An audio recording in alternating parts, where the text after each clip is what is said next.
if you believe what you see, read or hear in Western media, you probably think that living in China is a terrible thing.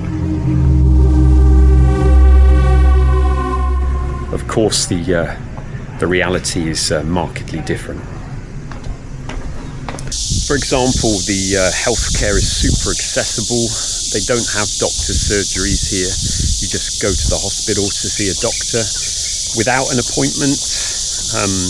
Waiting times can vary depending on the time of day in the hospital. Maybe you'll wait 15 minutes, maybe an hour and a half. It varies. But you'll see a doctor, and if you need further investigation, you can get a referral for an X-ray or an ultrasound, for example, right there and then. You don't have to come back another day. And once you've had the scan, you then go back to the doctor and he'll give you feedback on the scan. So it's really efficient. You do have to pay, but it's massively subsidised. So it's really affordable. I think it's a better system than in my country. Actually, a lot of the government services are really well run.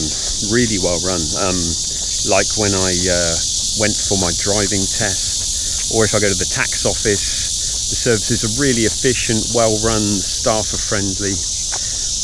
And that extends to the public transportation system, which is really good in China. It's incredibly punctual, again, very well run, really comfortable and affordable.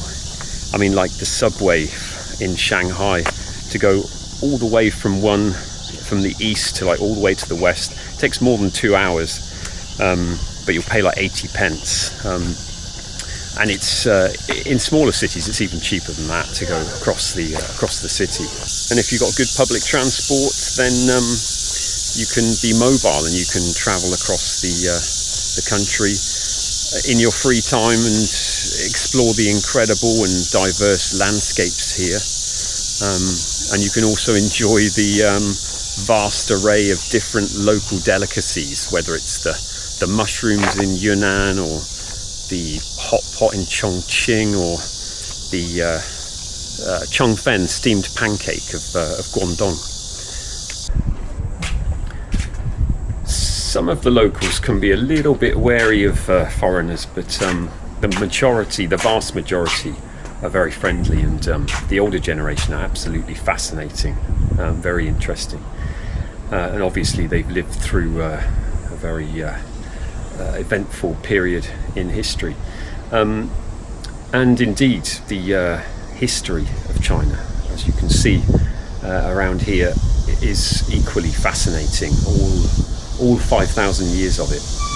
But there is one thing, more than all of those reasons, as to why China is a very livable place. But I'm not going to tell you that. I'm going to show you that. And to start with, we're going to go to a couple of shops nearby. They won't be open now. It's early in the morning, but they don't need to be open for me to illustrate my point. So we'll go there now.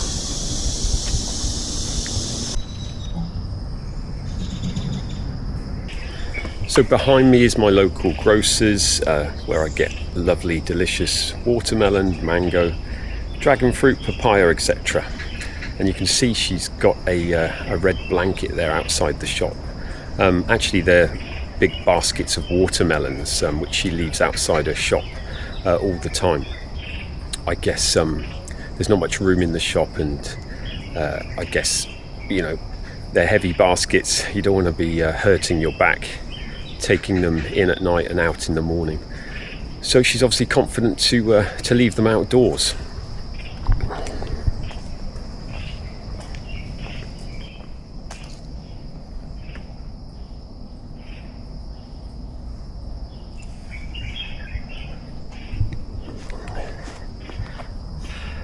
And I guess my point is that she probably didn't for one moment think it would be a problem leaving him outside.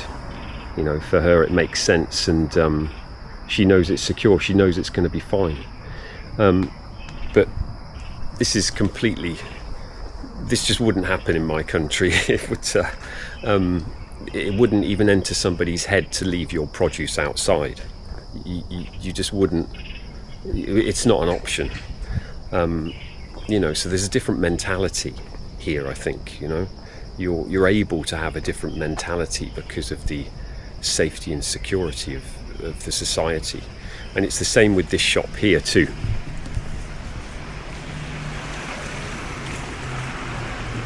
This guy's like a landscape gardener, and he's got all these lovely plants outside his shop. But people, I guess they're for promotion, right? I mean, it's a nice decoration. It brings people in, but I've seen people buying these plants, okay? And he never takes these plants in. I mean, he hasn't got any room in his shop anyway. He just leaves these plants outside all the time. And clearly it's the same for him, right? I mean, clearly for him, it's not an issue about leaving things outside. It just makes sense for him, and he doesn't have to worry about it. And they're probably worth a lot of money. I mean, these plants, and so I think in my country, a white van would probably pull up and take these, and that would be a nice easy £300-400.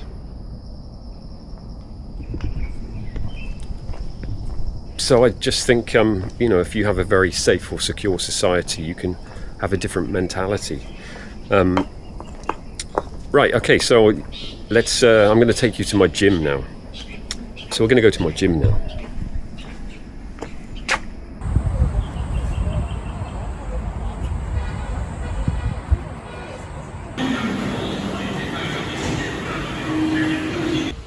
This is my gym. This is where people park, and you can see the bicycle here. It's got a pretty flimsy lock. My bike is here. I tend to use this lock. And over here, there's a pretty decent giant bike here, but there's no lock at all. No locks. In fact, none of these bikes are locked.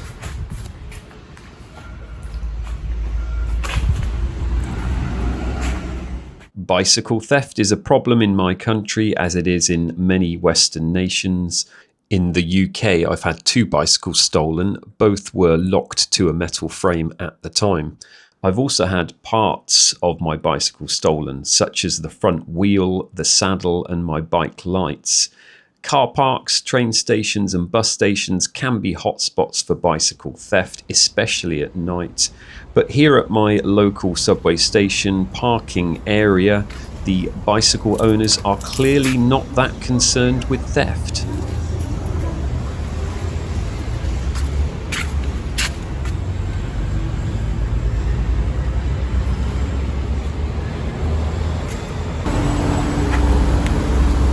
So I just lock my bike only. This is sufficient, really, just to lock it like this. I mean, this guy here has put an even thinner, super thin lock on.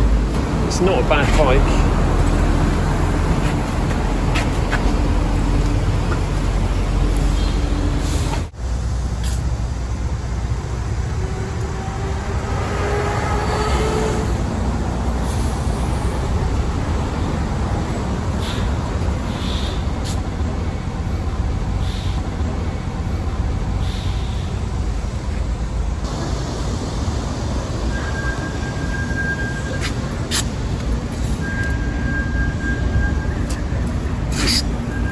This guy actually hasn't even locked his bike. Looks like a new bike.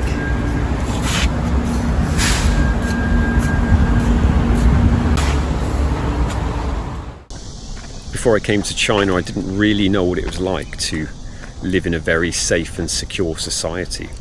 A place where you can, you don't have to lock your bike, or, you just put a flimsy lock on your bike.